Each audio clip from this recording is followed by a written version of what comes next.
Welcome back. So now I'm going to talk about what is presence, consciousness, and unconsciousness. Now, before we talk about presence, I need to talk about the present moment. The present moment is our portal into presence, consciousness, building our awareness, and really aligning with who we really are. By being present, shutting out thought, concentrating on what is happening now, we can start to build the feeling of presence. Presence is a state. It's when you can start to feel your aliveness and you can feel the present moment.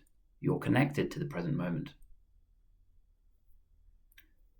And as you begin to wake up spiritually, that is, becoming present, understanding who you are, disconnecting from negative thinking patterns. As this happens,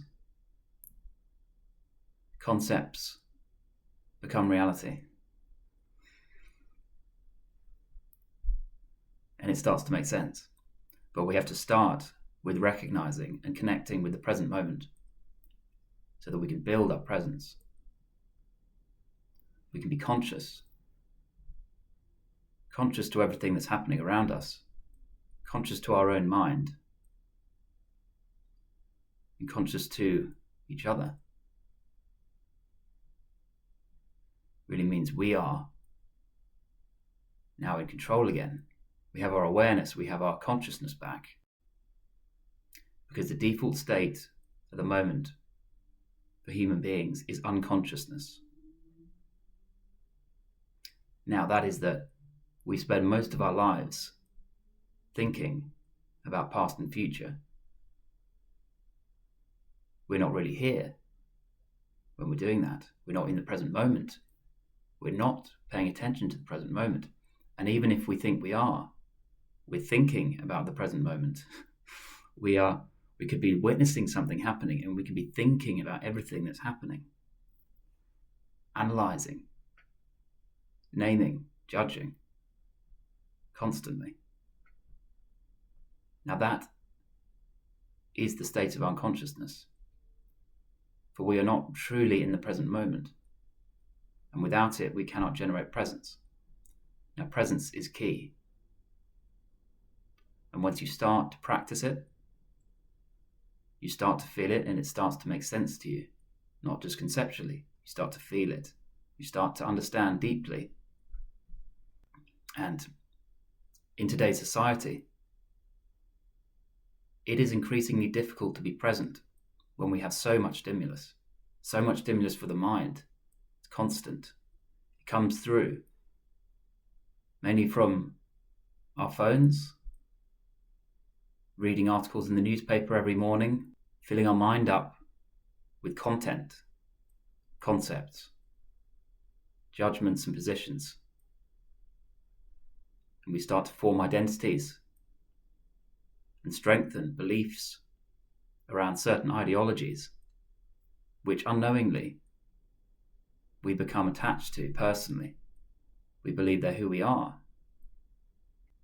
Our identity is based on a particular political party we support, or a set of principles, or a group, an affiliation,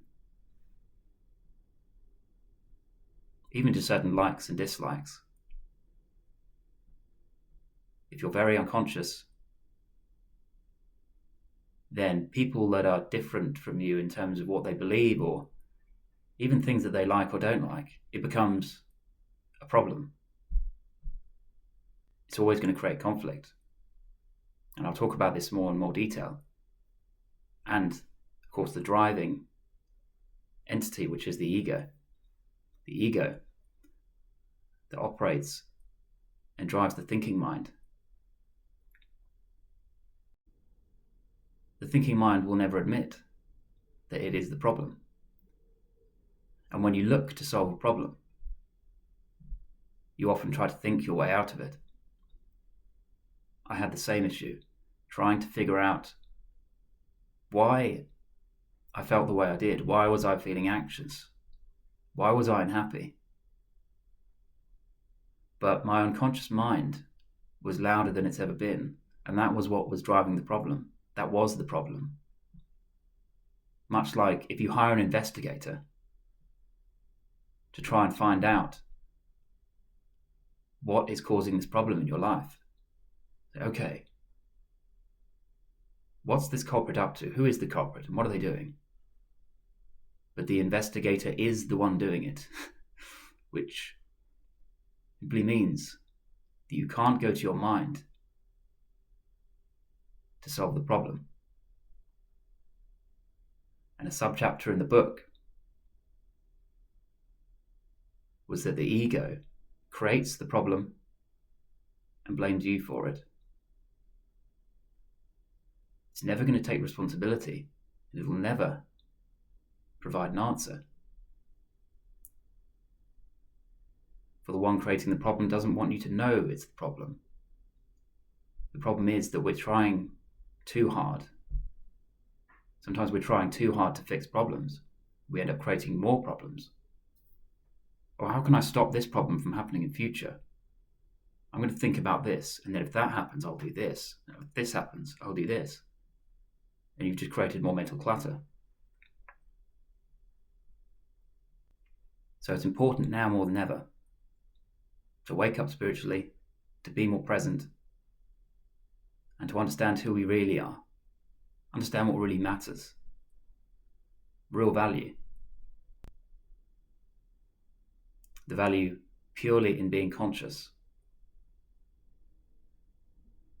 Conceptually speaking, it's very hard to understand that. But when you start to do it, something inside you says, this is all that matters. Now, the unconscious mind is stimulated by many different drivers, like I mentioned, with the phones, newspapers, advertisements, catchy slogans. What will make us do things? What's going to make us do what the messenger wants? What can make us more suggestible, more reactive? Now, that's not what we want, because it means that we can be manipulated. The unconscious mind has a hold of us. It's easily suggestible. But what's important to mention, and what's key to remember, is that we need to take back our consciousness. We need to be present. And it helps us to make the right decisions that are not skewed by reactivity or fear. Until you can decide, by building the awareness, if thought comes, and they will, let them go. The more you do that, the less frequent thought activity will arise. We can declutter our mind and have a clear path to what we need to be doing. Trust ourselves. Trust our inner being and our intuition. Now, this is all very important, and deep unconsciousness will block this. So we need to create that space and that awareness. Now, in my book, I cover all these topics and various other subchapters. And one of the subchapters is called Don't Be a Jerk. And the reason I wrote this is because the thinking mind and the way it operates, a lot of the time, it does behave like a jerk because it's constantly judging and complaining. If somebody was literally saying these things next to you and you had somebody with you talking constantly, it would drive you nuts. And it is, in a way, to some degree, it is driving people a bit nuts, because overthinking is an overlooked mental issue that we need to cope with. It's an addiction. How damaging is that? Well, People can be addicted to many things. The mind gets addicted to things. It could be alcohol, drugs. It could be a certain habit that we have. And the mind behaves in a way that isn't really acceptable. And when we identify with a thinking mind that's behaving in such a way, we become a jerk if we overthink and we act on it. We may not necessarily act on it, but even thinking so much, judging, criticizing people. The term two-faced it's from people who say one thing and believe another. Now, you don't have to like everybody, but you don't want to stimulate the thinking mind that will create problems, create enemies, and really create situations that aren't necessary. You'll judge everyone. You can go into a situation with someone and your mind can be saying, "All right, you know what? I'm just not a fan of this person. They just don't do it for me. Like, we've just got nothing in common." But it has no interest in actually getting to know someone. And that's just a small example, because the mind is quick to judge and quick to come to some kind of end point, a way to sort of justify things and say that it knows something. Oh, I know this. I know that it's not worth talking to them. Because it doesn't want to really go deeper. It wants to know the answer. It can't admit, and it hates uncertainty. It cannot admit it's wrong. Another quality of the egoic mind. Now, that doesn't actually feel very good.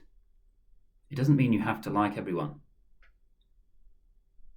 But by getting rid of all the mind's problems, you realize that actually, even the people you weren't sure about, they're not so bad. Maybe they're good people. Most people are. But let's not come to a quick judgment. In essence, we're all good. But there's levels of unconsciousness, sometimes extreme unconsciousness, that turn people into any level of a jerk, or more extreme than that.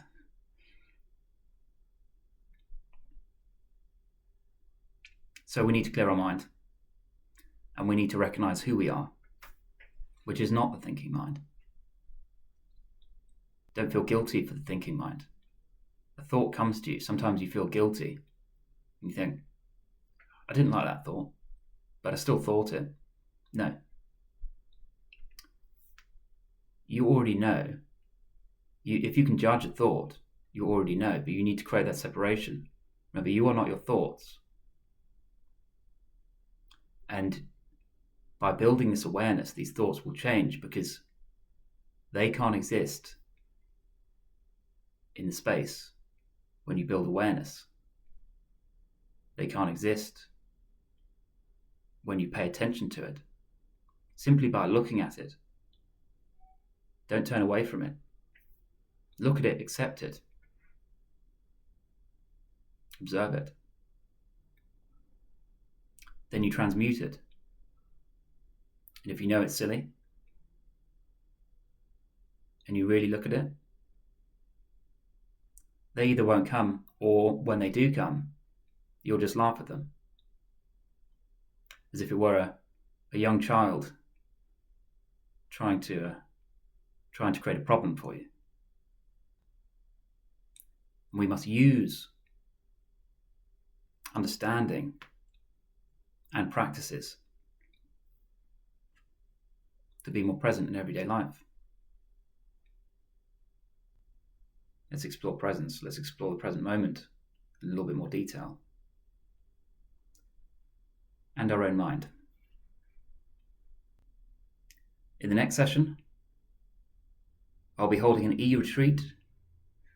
It's a slightly longer video, but it gives you a full understanding of the ego, its development, how it works, the way the mind works, coping with certain scenarios, how to deal with pain, how to transmute pain, and how to become free of egoic thinking. Thank you very much. Hope you've enjoyed this video, and please stay tuned and catch the e-retreat